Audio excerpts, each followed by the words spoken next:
Elə xoşum gəlir bu şeirdən bir misrasını deyirəm sizə. Heç şeirin özünü yox. Deyir, hər ki budəm, hər ki həstəm, bəlkəsi mərbud nist. Deyir, hər kiməm, nəyəm, nə olmuşam, onun heç kəsə dəxli yoxdur. Heç kəsə aidiyyəti yoxdur. Heç kəs məni ittiham eləməsin. Sən bu halla, sən nə üzlə gəlmirsən? Deyir, mənim mehriban imamım var. İmam Rıza var.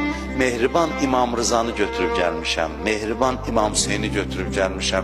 Sizin nə üzə lazım, mən kiməm, nəçiyəm, neynəmişəm? Heç kəsə aidiyyəti yoxdur. Mənim Allahım var, mehriban Rəbbim var və mehriban imamlarım var.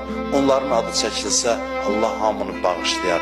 Allah elə bugün bağışlasın ki, Qədir gecəsinə bağışlanmış halda daxil olar inşallah.